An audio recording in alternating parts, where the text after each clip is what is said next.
Since we came to know about Peter Thomas, his name has been synonymously mentioned with debts and failure to pay his bills. Currently, Peter is receiving lawsuits left, right, and center over unpaid bills for his Miami seafood restaurant. Remember the train wreck of his wedding to Cynthia Bailey? They could barely pay for the wedding, and Peter had already been in the rabbit hole of lawsuits after failing to pay rent and several of his bills. This problem caused a lot of strain in his marriage with Cynthia Bailey and is thought to be a big contributor to their divorce. But where did this problem start? Was it his big desire to get wealthy, a wrong approach to business, or poor business decisions? Back in 2014, Peter's landlord Deloshu Elliott and Showtime Cafe had filed a complaint over $100,000 owed to them over a breached lease agreement by Peter. These included real estate property taxes, unpaid utilities, failure to pay rent, and other fees, as well as late fees over a one-year period. At the time, Peter denied these allegations, saying that he had been paying the money but the agent had not passed it on to the bank for his fidelity for their mortgage.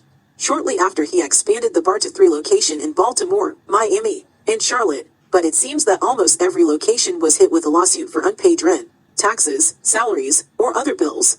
In 2016, he was accused of an alleged assault at Sports One, and that same year, he was arrested for writing fraudulent checks. Defending himself, Peter said, "I wrote a $4,000 check to a talent agency, but the checking account was compromised." Apart from that, in the same year he had been hit with a $150,000 lawsuit for defrauding an investor, and was said to be $350,000 in tax debt. The said investor revealed that Peter had allegedly made false statements to coax him into investing the amount into Sports One.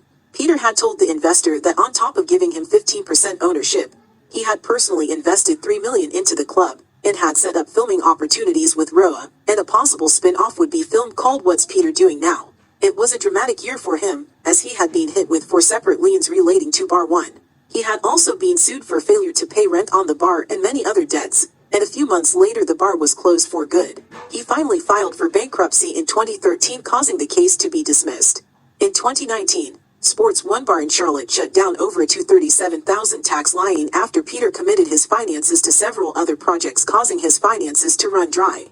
In the same year, Cynthia sued Peter for a $170,000 unpaid loan to purchase a property in Atlanta. She asked the court to allow her to foreclosure the property to collect her money. Cynthia's frustrations were completely justified, considering she had lent Peter money to start his former Uptown Lounge, and when the venture went under, she was never paid back her money. However, she would soon drop this lawsuit in prejudice. Peter's financial woes followed him in 2022 when he was hit with a massive federal tax lien related to his former Uptown restaurant and lounge, which closed down in 2010. The quarterly taxes amounted to $450,000. Things were bad for Peter, as the IRS warned that they would seize his assets if the debt was not fully settled. To this day, it seems this has not been settled. Amid the current financial woes he is facing, Peter Thomas' Miami restaurant was sued for eviction, and soon after it was slapped with 2 separate lawsuits by 2 seafood suppliers who claimed that their invoices totaling to $2,000 have not been settled. On top of that, his landlord is suing him for eviction due to unpaid rent and other charges. In his attempt to operate a new bar called One Society, Peter's old problems seemed to follow him, as he was sued for failure to pay rent on the new location. He was ordered to close the place after a messy legal battle. For Peter, it seems he is used to facing one lawsuit after another, and the legal mess for him is far from over.